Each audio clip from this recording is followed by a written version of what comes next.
Hey guys, so today we're gonna be reacting to MatPat's game theory on GTA 6. So yeah,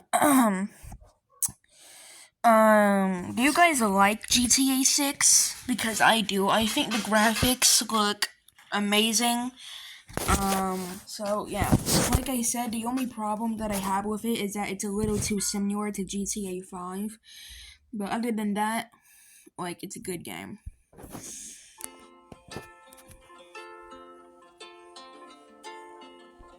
Grand Theft Auto 6 is finally here. Or at least the first trailer is, and man, does this game look incredible. But let me tell you. Oh yeah, when do you guys think the second trailer for it's gonna come out? To be honest, I really don't think the second trailer is coming out this year. Obviously not. But it might come out some point next year. I think the second trailer, if we do get a second one, is most likely gonna end up releasing next year. So, yeah. Because I don't think they would release another trailer on the date where the game is supposed to come out, so yeah. Just these 90 seconds, I believe that Rockstar has given us enough information to predict the entire 30-plus hour plot of this game. Don't believe me? Just give me the next couple of minutes. I mean, we don't really know how long GTA 6 is, but if it's gonna be anything like GTA 5, like, I think GTA 5 was longer than GTA 4. I could be wrong because I never played GTA 4, but from what I heard, I think GTA 5 was longer than GTA 4. Apparently, it was like 2 more hours long, so yeah. I'm gonna prove to you that I know the plot a full 2 years before this game actually releases. Do you know? Because we barely even seen any of the story or anything at all. So, do you know?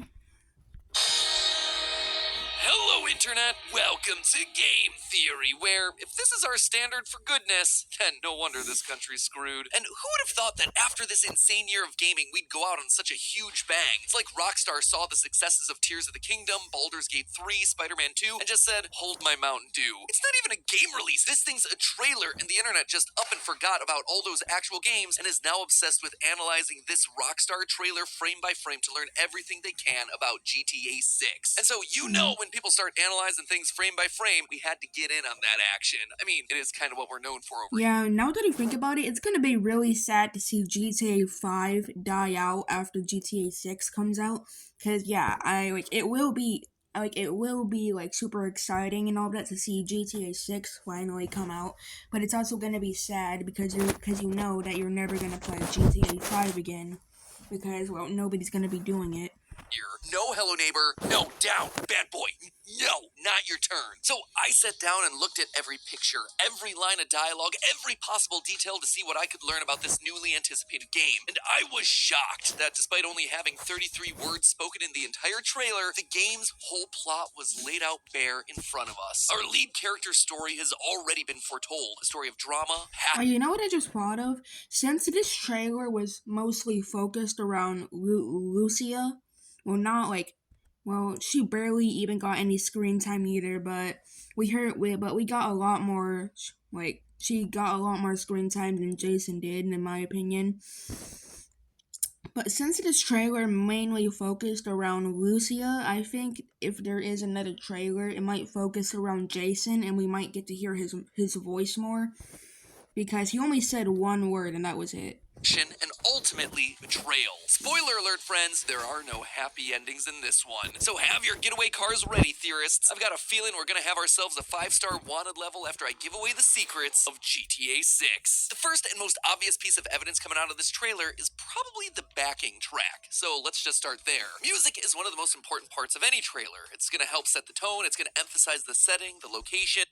I mean, mostly, like, a lot of the music that's playing in the background of a trailer for a movie or a game or something like that is mostly for, like, the theme of the movie, but sometimes it's just some random music they play in the background. And if it doesn't fit, you're really gonna notice it. But Rockstar also has themselves a habit of taking the use of music one step further. They tend to use songs with specific lyrics to hint at what their story is gonna be about. You can see them playing with this concept during the build-up to GTA 4. The core plot was pretty obvious, thanks to the dialogue telling us that the lead character Nico was looking for someone. But the lyrics of the song actually took this a step further. In a TV trailer, they used the song Vagabond by Greenskeepers, which opens with lyrics like this, quote, "From far away I came, got away from seeing red. I want to shoot you down now for the things you did. I came a long way to see you. Now I wish you were dead." And when the game eventually came out, it was revealed that Nico had traveled from Yugoslavia, a faraway place, to kill the man who betrayed his unit in the Yugoslav wars. A man that made him see red with anger that he now wants dead. See what I'm saying here? It is not subtle. Lyrics are giving us more context around the main But what about the trailer with GTA 5? plot of the story. Rockstar then continued doing this with the GTA 5 I don't think GTA 5 had any music. Like, the GTA 5 trailer didn't have any music playing in it, I don't think. trailers, with the second trailer using the song Skeletons by Stevie Wonder. Quote again, "Skeletons in your closet, itching to come outside." GTA 5 was all about Michael lying about who he was. His friends thought he was dead, but instead he'd made a deal with the FBI. I remember first seeing this trailer when it came out. Like, I was so young, and yes, I did know that GTA existed. And I did play few of the games, but for some reason I never played GTA 4. I knew what content was in it, but I never played it.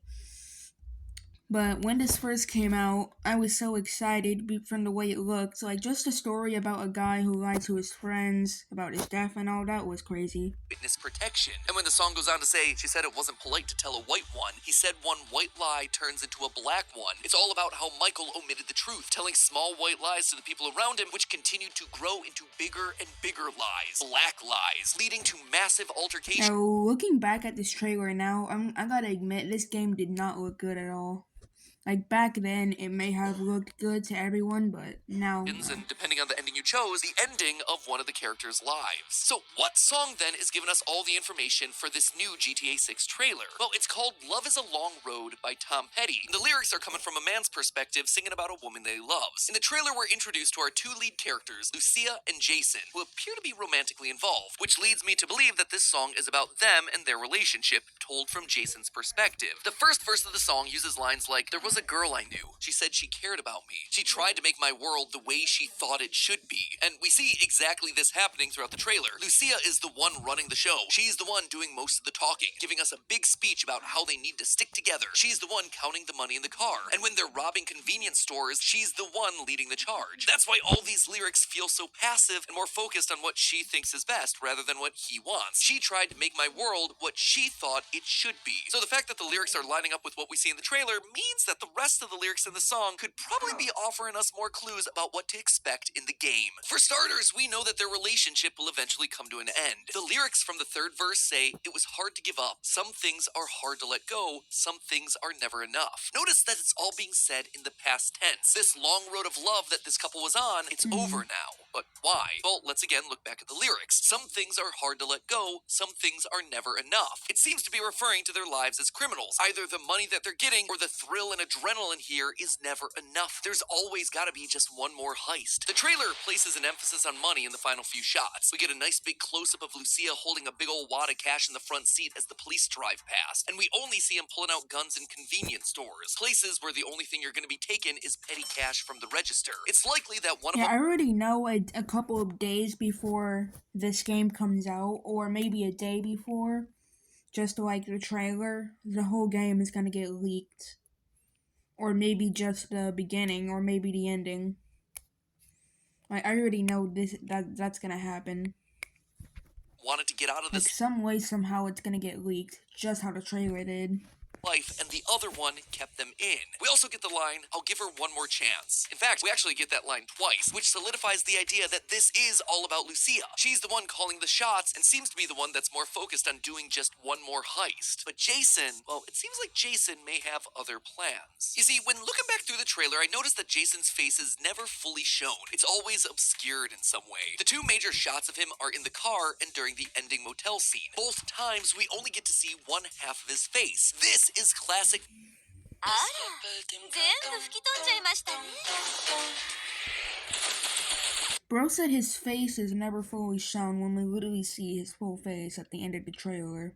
Well, I guess not, since he was wearing the mask. You'll find it here. Like visual shorthand for someone hiding a part of themselves from us. By hiding one half of their face, we never actually get to connect with who they really are, get a sense of their full character. Think about like the Phantom of the Opera. He's hiding half of himself under a mask. We don't get to see the other half of who he truly is until the mask is removed, and finally then we realize, yeah, that guy, he's not that great. He was actually hiding a lot of awful stuff. The burns on his face, but also symbolically the evil in his heart. Compare that to Lucia, who regularly faces the camera practically straight on. She has nothing to hide. The only time that we see Jason forward facing in this entire thing is during the heist sections, where he and Lucia are wearing bandanas to hide their identities. So again, not allowing us as the audience to fully see who he is or get a sense of whether or not we can truly trust him. And trust is actually a key point here. It's literally the final word from each character in the trailer. And when Lucia poses it as a question to Jason, look at how he responds. Trust. He's nervous throughout the trailer. In the car scene, when the police drive by, he looks panicked. Is he nervous though? But Lucia, she doesn't react that way. She's got a more neutral expression. She's enjoying this. This isn't her first rodeo. And again, I presumably... mean, I think we can trust Jason because Lucia and Jason probably known each other for years now. So I think we can trust him. But if it turns out that he ends up doing something or to hurt Lucia or something like that, then well, fuck him. It wouldn't be Jason's either, so why is he so nervous? What secret is he trying to hide? What game is he playing? But before we get to the games that Jason is playing, let's talk about the games that us theorists are playing. The sponsor of today's episode, Watcher of Realms. It was us versus Jay Schlatt and his followers to see who...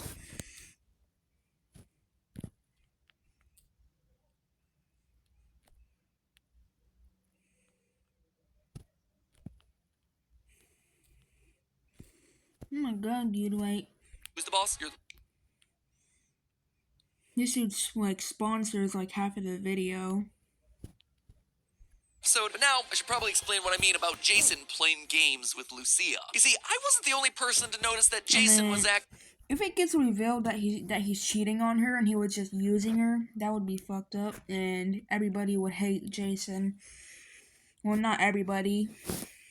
And a little bit shady. There were a number of people who took to Reddit to write up their own very compelling theories as to what's going on with Jason. So I thought we should probably talk about those theories in a mini Morty. Gonna talk about a popular theory for a minute. That's why we call it a mini Morty. The overwhelming majority of theories that I saw circulating online were claiming that Jason's worried about getting caught by Lucia because he's an undercover cop, one that was assigned to get close to Lucia in order to take her down from the inside. But while on this mission, he begins to fall in love with her. If we go back to the Tom Petty lyrics, she's changed his world, and that's why love feels like a tough and long road.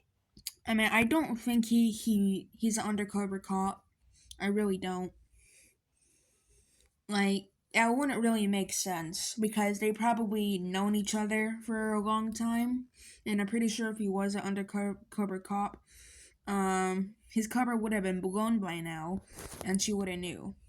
So yeah. Because he's fighting with himself as to whether he follows his orders or his heart. And during the events of the game, he's eventually gonna snap as Lucia continues to push for more. But if he really is an undercover cop, then well, and he did fall in love with her, then he's probably gonna choose her, over being a cop. More, ultimately pushing him into something that he doesn't want to do, crossing his moral boundaries. Now, all of that might seem like a bit of a stretch, but there is more evidence here. Firstly, user Willie points out that if you look real close on that second to last shot at Jason, you can see two small holes in his ears. Those are earring holes. And it seems weird that he wouldn't be wearing them, which leads to the idea that he might have gotten rid of those in order to go undercover. His haircut also raised some suspicion because, as user God Garbage puts it, Jason really does have that cop haircut too if you think about it. User Jojo Reddit also points out that during the trailer we see a body cam shot from a white police officer, presumably Jason's body cam footage. And this is just my observations, but it's also worth pointing out that GTA 6 began development all the way back in 2014, a year where the media media landscape was shaken by the passing of Paul Walker, the co-star of the Fast and Furious franchise. Now, Paul Walker's character Brian was an undercover cop that got Well, now that I think about it, it would make, like, I'm actually starting to think that Jason might be a cop, and the only reason why I say that is because of that one scene with them, like, with the police breaking down a door. So, yeah. And if that is true, then, well, that might be how Lucia got arrested, but for some reason or somehow they ended up in a couple. I don't know. romantically involved with a member of the gang that he was investigating. Seems like Rockstar might have taken some inspiration for Jason there. But for as compelling as that argument might seem, there are plenty of holes here that I should probably point out. First of all, the body cam footage from the white police officer, well, I definitely like that as evidence. The idea that this is actually POV footage from Jason, yeah, it's a little bit shaky. If you look closely, you can actually see the officer's forearms are incredibly smooth. But when you take a look at Jason, he is not incredibly smooth. In fact, quite the opposite. He is a hairy boy. In the motel scene, we actually see him with his shirt off and his chest is covered in hair. And sure enough, in the next shot, we see Jason's arms in full view, and they are indeed incredibly hairy. Something about Jason doesn't exactly scream manscaping to me, so those arms in the body cam footage, probably not his. As for Jason's chosen haircut, the game takes place in the state of Leonida, the game's version of Florida, specifically in the city of Vice, which is meant to be Bro's trying so hard to prove that Jason is a cop or something. parallel of Miami. Looking at the Miami Police Department's guidelines around appropriate haircuts, the code states that, quote, the maximum extension of hair that's combed outward shall be no more than 2 inches. Like, Matt, like, at this point, I don't believe anything Matt Pat says, and here's why. He couldn't, even theorize about FNAF. He couldn't even theorize about FNAF 1. He couldn't even put 2 and 2 together that the only reason why the animatronics were roaming around is to find you. And Phone Guy literally says it, but he couldn't figure that out. And he still can't even theorize about FNAF till this day. Every single one of his theories I see on something I heard about is completely wrong. And it makes no sense. For example, I don't really know, which one to say, but, I don't remember what he said, but he said something about, Cassie, being the Mimic or something. He said something about Burntrap being the Mimic, and that's completely off. So, yeah. And he can't even get anything right about the Amazing Digital Circus. Come on, what can you theorize about? In addition, the hair on the side of the head shall be gradually tapered. This man claims to be a theorist, but he can't even theorize about anything. Sounds pretty one-to-one with what our man Jason is rocking. Except here again, there's a catch. If he's supposed to be undercover, then police are actually encouraged to break their own rules. The guidance is very clear that undercover cops are exempt from all these rules, because guess what? They don't want them to look like a cop. Makes sense. The guidelines also have something to say about piercings as well. Quote again, earrings of the small post type that do not hang below the earlobe may be worn by civilian female employees. That's right, male officers from Miami aren't allowed to wear earrings, which means that the idea that he's missing them in these shots because he's gone undercover is actually getting the whole thing backwards. Much like the haircut, he would more realistically have gained earrings as a part of his cover, not lost them. All of this is to say that while I really like the idea of him being an undercover agent, sadly the evidence just doesn't really stack up. I suppose he could still be helping the cops as an informant rather than being an Matt, please shut the fuck up. What you're saying does not make sense. actual police officer, which would explain away things like the haircut and the earrings, but I have myself a different solution. While we've all been busy analyzing what's up with Jason in the trailer, I think it's all a red herring. I still believe the song is Jason's story, but I also... Oh, yeah. Matt, I think the reason why Jason looks nervous, while driving the car is because he sees the police driving by and he's worried that they might get caught. That's a possibility. You ever thought of that, Matt? think it's distracting us away from the real betrayal that's gonna happen in the... Harry Potter soap, let's go. Dr. Squatch put its blood, sweat, and tears to make the perfect this game. And it all comes down to this screenshot right here. That symbol in the background, that's the state seal of Leonida. And it's very similar to the seal of Florida, you know, the place So that Leonida's what? based on. The Florida seal depicts sable trees, the state tree, a Seminole woman spreading flowers, and a steamboat sailing before the sun breaks over the horizon. The Seminole woman is there to represent the indigenous people that lived there when European settlers arrived, with the flowers being spread representing the harmony between them as well as the prosperous land. The sable trees represent prosperity and economic success. The steamboat is a callback to the transportation advancements that the state made back in the 1800s, and the sun rays are there because the state shines proudly. The point of all of this is that these symbols aren't just there as pretty pictures, they have a meaning. So then, what's the state seal of Leonida trying to tell us? Well, in the seal, we also get the sunshine rays, the steamboat, and the palm tree, connecting it back to the Florida seal that this is based on. But there are also a few key differences. First, let's talk about the woman. Unlike in the Florida seal, where she's looking to the earth and spreading flowers and prosperity to the land, in GTA 6, we have a woman in a red dress looking off into the distance, longing for Yeah, I something think now that I think about it, since we have crocodiles in GTA 6, we might as well have snakes.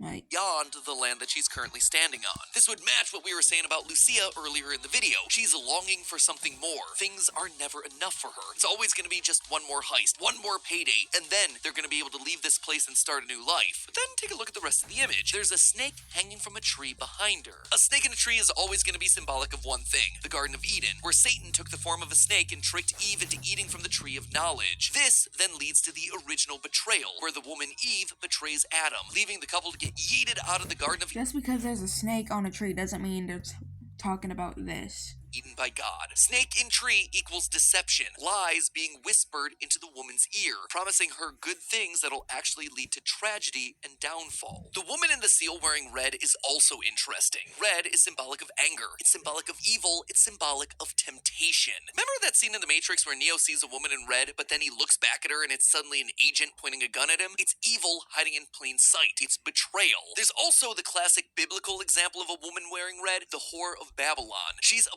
personification of the city's rulers that have fallen to corruption. Red is corrupt. Yeah, this So is really, every way to... one of the things that I hate about Matt's videos. Like, he compares other things to something that has nothing to do with what he's talking about.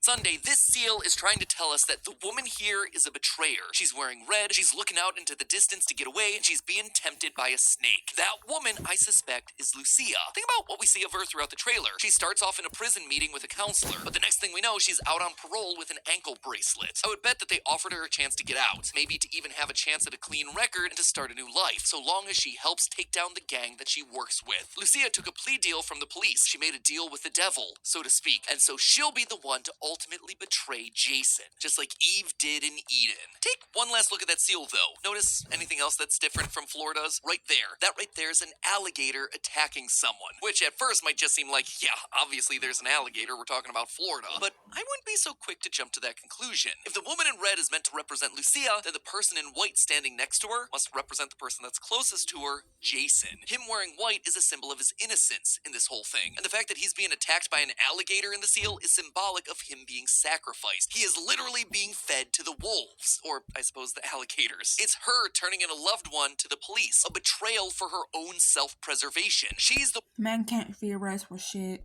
one left standing, while he's literally getting eaten alive. A man who, remember, based on how he looks throughout the trailer, doesn't want to be there. He's the innocent in this. He's just following her lead. Again, think about the lyrics to the Tom Petty Yeah, song. Matt Pat always thinks he's right, and once a game or movie actually comes out, he's wrong.